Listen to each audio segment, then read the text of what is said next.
బాధ్యతని పెంచే రీతిలో, ఆరోగ్యాన్ని పెంచే రీతిలో చేసినట్టయితే మంచి ఆరోగ్యాన్ని ఇవ్వచ్చు, ఖర్చు తగ్గించవచ్చు. ఇలా ఏమన్నా ఆలోచించేది ఉందా? లేకపోతే ఒక మాట ఇచ్చేసాము, ఆంధ్రప్రదేశ్లో కనుక మనం అన్నీ ఉచితంగా చేయకపోతే ఎన్నికల్లో కష్టమవుతుందని చెప్పి ఆ రకంగా పెడదాం అనుకుంటున్నారా?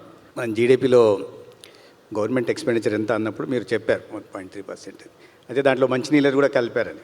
ఇప్పుడు మనం హెల్త్ కేర్ గురించి మాట్లాడుతున్నప్పుడు ప్రివెంటివ్ మెజర్స్ మీద కూడా ప్రధానంగా దృష్టి పెడుతున్నాం సార్. ఎందుకంటే వరల్డ్ బ్యాంక్ రిపోర్ట్ ప్రకారం సంవత్సరం మన దేశంలో సురక్షితమైన మంచినీరు తాకపోవడం వల్ల ఏటా 4 లక్షల మంది చనిపోతున్నారు. అంటే దాని మీద ఎంత భారం పడుతోంది. ఒక ఆరోగ్యవంతమైన సమాజాన్ని మనం నిర్మించలేకపోతే ఆర్థిక ప్రగతి మీద కూడా దాని ప్రభావం చూపుతుంది. కాబట్టి అది ఒకటి. రెండోది, అభివృద్ధి చెందిన దేశాల గురించి కూడా మనం మాట్లాడుకుంటూ వచ్చాం, ప్రస్తావించారు మీరు. అమెరికా డాక్టర్ గారు చెప్పారు, ఇవాళ అమెరికాలో వాళ్ళ జీడిపిలో 17% ఖర్చు పెడుతుంటే వాళ్ళకు జనరల్ ఫిజిషియన్ అపాయింట్మెంట్ కావాలంటే ఈరోజు ఉన్న పరిస్థితుల్లో 21 రోజు పడుతుంది. ఒక ఎలెక్టివ్ సర్జన్ ఎవరన్నా జబ్బు వచ్చింది అయిపోయిన తర్వాత ఒక సర్జన్ దగ్గరికి వెళ్ళి చూడాలంటే 28 రోజులు పడుతుంది. ఈ సోకాల్డ్ డెవలప్డ్ నేషన్ వెస్ట్రన్ కంట్రీస్లో కూడా, ఈ యూరోపియన్ యూనియన్లో కూడా, జర్మన్లో వాళ్ళకు 11 నుంచి ఆల్మోస్ట్ 15% దాకా వాళ్ళ జీడిపిలో ఎక్స్పెండిచర్ ఉన్నప్పటికీ కూడా ఆ దేశాలు కూడా ఇదే పరిస్థితి. మన దేశంలో అదృష్టవశాత్తు ఆ పరిస్థితి లేదు. అంటే ప్రైవేట్ రంగం కూడా దీనికి తోడ్పడడం దీని కారణం. అదేవిధంగా ప్రభుత్వంలో కొన్ని పథకాలు, ఇవాళ ఆయుష్మాన్ భారత్ కానీ లేదా మన దగ్గర ఉన్న ఎన్టీఆర్ వైద్య సేవ కానీ దీంట్లో ఉపయోగపడుతుంది. ఇక సింగపూర్ దీని గురించి నేను మాట్లాడదలుచుకోలేదు. Because they have developed robust health care system in Singapore. But అదే సమయంలో కూడా మనం ఒకటి ఆలోచించాల్సిందంటే, అమెరికా ఒకసారి నేను వెంకయ్యనాయుడు గారితో సింగపూర్ వెళ్ళినప్పుడు అధ్యక్షుని మాట్లాడుతుంటే ఆయన ఫైన్ సిటీ అన్నారు వెంకయ్యనాయుడు గారు ప్రాస. ఆయన ఇంకా కాస్త ప్రాసతో yes it fine city at the same time it's fined city అన్నాడు. అంటే అంత పెద్ద రకాల ట్యాక్సులు మేము సింగపూర్లో వేస్తాము, ప్రజల భాగస్వామ్యం ఉంటుందనే విషయాన్ని ఆయన ఆ రోజు చెప్పారు. రోబస్ట్ హెల్త్ కేర్ సిస్టమ్స్ ఉన్నాయి, కానీ దాని దేశ జనాభా ఎంత? 60 లక్షలు. మన దేశ జనాభా దానికి 240 రెట్లు ఉంటుంది. 60 లక్షలు ఎక్కడ, 145 కోట్లు ఎక్కడ. కాబట్టి ఆ దేశంతో మనం కంపేర్ చేసుకోవడానికి కూడా లేదు. అయినప్పటికీ కూడా ఈ ప్రధానంగా ఈ దేశంలో ఇట్టున్న వాటిని మన గతంలో మన పెద్దలు చాలా అనుభవాన్ని రంగరించి మేలవించి అనేక రకాలైన ఈ ప్రివెంటివ్ మెజర్స్ చెప్పారు గతంలో. మనం చేయట్లా ఇప్పుడు అవన్నీ. ఆ ప్రివెన్షన్ మీద దృష్టి పెట్టడం కోసం ఇటీవల యోగాంధ్ర పేరుతో యోగా గురించి అంత పెద్ద కార్యక్రమం ఎందుకు చంద్రబాబు నాయుడు గారు చేశారు, ఎందుకు ప్రధానమంత్రి గారిని పిలిచారంటే, యోగా కారణంగా ఒక ఆరోగ్యవంతమైన ఆహారపు అలవాట్లను కానీ లేదా జీవన శైలిని కానీ, అనేక రకాల నాన్ కమ్యూనికబుల్ డిసీజెస్కి ప్రధాన కారణం ఏంటంటే ఈ ఆహారపు అలవాట్లు లేదా జీవన శైలి. అందుకోసం ప్రివెంటివ్ మెజర్స్ మీద దృష్టి పెట్టడం జరిగింది. అదే సమయంలో ఈ ఫ్రీ డయాగ్నోస్టిక్ గురించి మాట్లాడారు. గతంలో చంద్రబాబు నాయుడు గారి పీపీపీ మోడల్ కింద అన్ని టెరిషరీ హాస్పిటల్లో, సెకండరీ హాస్పిటల్స్లో ఈ డయాగ్నోస్టిక్ ఎక్విప్మెంట్ లేకపోతే ముందు రెఫరల్స్ అన్ని ప్రైవేట్ వైపు పోయేవి. అటువంటిది ప్రభుత్వమే చెల్లిస్తూ ఫ్రీగా అందించే ప్రయత్నం చేసింది. కాబట్టి ఆ వ్యవస్థని పీపీపీ మోడ్ అంటూనే అదేందో ప్రైవేట్కి ఇచ్చినట్టు కాదు.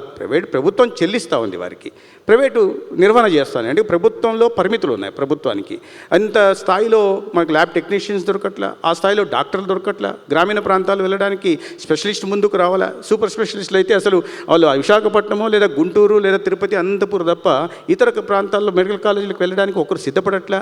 గిరిజన ప్రాంతాల్లో అయితే పూర్తిగా వెళ్ళడానికి ఎవరు ముందుకు రావట్లా. ఈ నేపథ్యంలో ఫ్రీ డయాగ్నోస్టిక్ సెంటర్ కానీ కొన్ని అనేక రకాలైన పీపీపీలో పోవాల్సిన అవసరం ఉంది.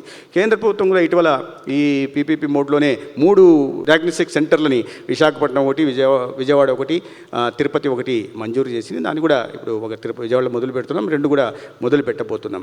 అదే సమయంలో village health clinic, primary health care మీద కూడా ఈ స్టేట్ సబ్జెక్ట్ అయినప్పుడు కూడా హెల్త్ అనేది గవర్నమెంట్ ఆఫ్ ఇండియా కూడా సప్లిమెంట్ చేస్తుంది. ప్రధానంగా ఈ పర్సనలైజ్డ్ హెల్త్ కేర్ని దృష్టిలో పెట్టుకొని గ్రామాల్లోనే నాణ్యమైన వైద్య సేవలు అందించడం కోసం నేషనల్ హెల్త్ మిషన్ కింద హెల్త్ అండ్ వెల్నెస్ సెంటర్ని మనం ఇక్కడ పేరు విలేజ్ హెల్త్ క్లినిక్ అని పెట్టుకున్నాం.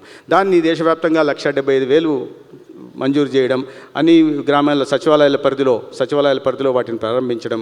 మన రాష్ట్రంలో కూడా దాదాపు 10,032 అటువంటి విలేజ్ హెల్త్ క్లినిక్లని దానికి కేంద్రమే ఫైనాన్స్ కమిషన్ కింద కానీ లేదా ప్రధానమంత్రి Ayushman Bharat health infrastructure machine కింద కానీ నిధులు ఇస్తుంది. సరే, గతంలో రాజకీయాలు మాట్లాడదలుచుకోలే. గతంలో ఆ నిధుల్ని దారి మళ్ళించి గ్రామీణ ఉపాధి పథకం కింద గ్రామాల్లో మౌలిక సదుపాయాల కోసం ఖర్చు పెట్టాల్సిన డబ్బుని విలేజ్ హెల్త్ క్లినిక్ 20 లక్షల రూపాయలతో మాత్రమే ఖర్చు పెట్టి 3,000 పూర్తి చేశారు. మిగతావన్నీ ఆగిపోయినాయి. అయితే ఈ సంవత్సరం కూటమి ప్రభుత్వం తీసుకున్న చొరవ కారణంగా ఇవాళ ఒక్క సంవత్సరంలో 4,500 విలేజ్ హెల్త్ క్లినిక్కి ఒక్కొక్క దానికి 55 లక్షలతో నిర్మాణం చేపట్టడానికి కేంద్ర ప్రభుత్వం ఈ 15th ఫైనాన్స్ కమిషన్ కింద పిఎం అభిమ్ కింద కూడా మంజూరు చేసింది. కాబట్టి గ్రామాల్లో ఆరోగ్య వ్యవస్థను పటిష్ట చేసి ఒక్కొక్క వ్యక్తిని పర్సనలైజ్ కేర్గా ఈ వ్యక్తికి ఫలానా వ్యక్తికి ఈ రకమైన ఇబ్బంది ఉంది, ఇతనికి డయాబెటీస్ ఉంది, ఇతనికి హైపర్ టెన్షన్ ఉంది. ఎందుకంటే నాన్ కమ్యూనికబుల్ డిసీజెస్ సర్వే కూడా చేపడుతున్నాం.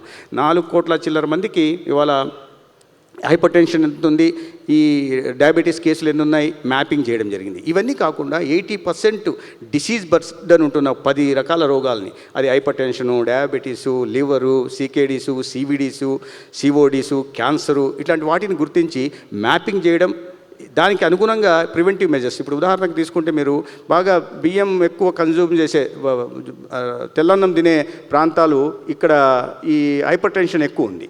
ఇది కృష్ణా జిల్లాలో కానీ, నెల్లూరు జిల్లాలో కానీ, గోదావరి జిల్లాల్లో. అదే సమయంలో హైపర్ టెన్షన్ డయాబెటీస్ ఎక్కువ ఉంది, ఇక్కడ డయాబెటీస్ ఎక్కువ ఉంది. అదే పనిలో ఈ రాయలసీమ ప్రాంతాల్లో వెనుకబడిన ప్రాంతాలుగా ఇంకా ఇప్పటికి కూడా కాస్త జొన్నలు అవి ఇవి రాగులు తినే ప్రాంతాల్లో డయాబెటీస్ తక్కువ ఉంది. దాన్ని బట్టి ఆహారపు అలవాట్లు కూడా మనం మార్చుకోవాల్సిన పరిస్థితి ఉంది. కానీ అక్కడ హైపర్ టెన్షన్ ఎక్కువ ఉంది. ఎందుకంటే వెనుకబాటుతనం, ఆదాయం వనరులు లేకపోవడం, దీని కారణంగా అక్కడ ఆదాయం లేకపోవడం వల్ల హైపర్ టెన్షన్ ఎక్కువ ఉంది, కానీ డయాబెటీస్ తక్కువ ఉంది. ఈ ప్రాంతంలో ఆదాయం ఎక్కువ ఉంది, డయాబెటీస్ పెరిగింది, కానీ హైపర్ టెన్షన్ తగ్గింది.